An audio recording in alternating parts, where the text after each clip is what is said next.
What do you get when you have a woman who can't leave her house and witnesses something across the street she wasn't meant to see? You get the woman in the window.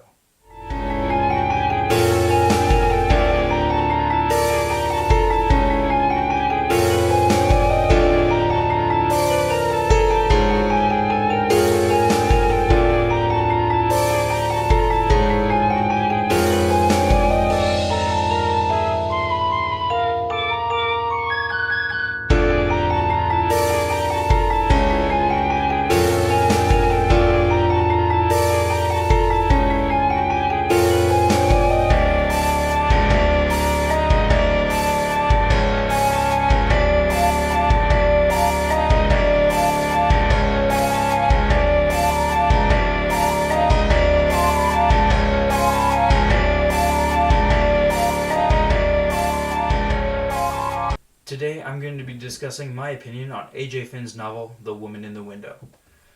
This book was originally published in 2018 and is set to become a major motion picture starring Amy Adams. The film, however, was delayed. It was set to come out in May but has been postponed until further notice. So I thought I'd give my honest opinion about A.J. Finn's debut novel, The Woman in the Window.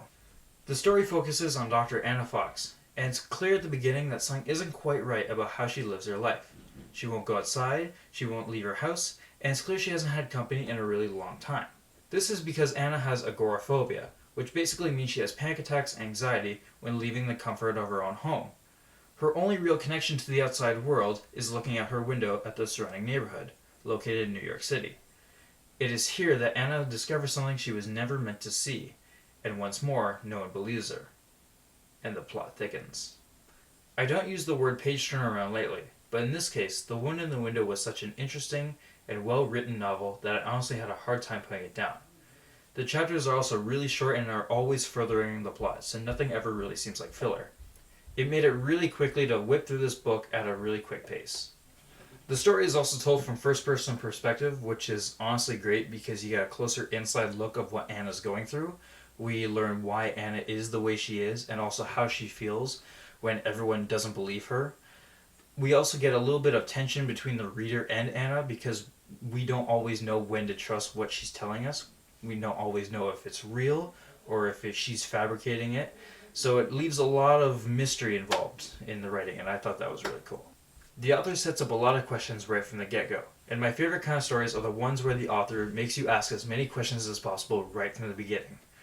The book also asks you to play detective a little bit because there's lots of hints throughout the book that tell you where the story is going, but the author does a great job of not focusing on those hints to the point where the book's solving themselves.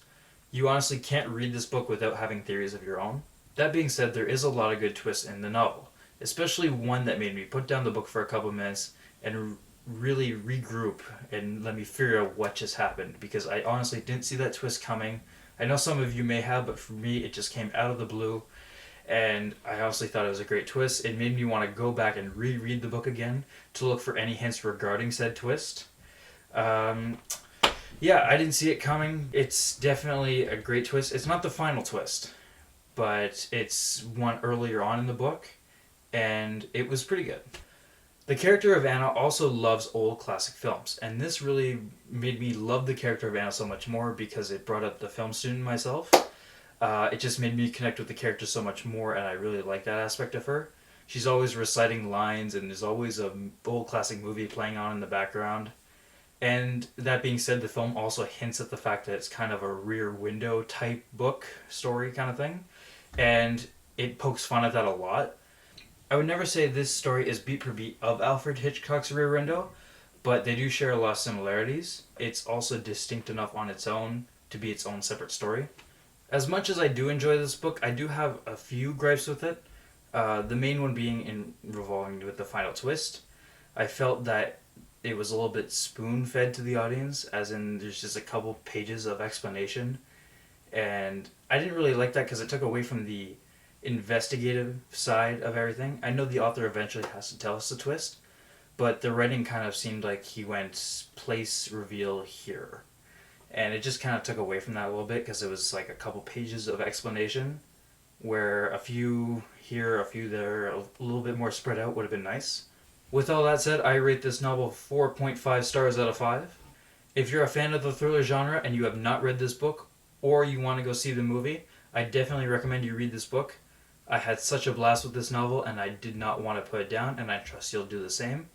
I have left a link in the description below on Amazon. You can go ahead and purchase the book. This has been my review for the novel The Woman in the Window, and I'll be coming out with another review very soon.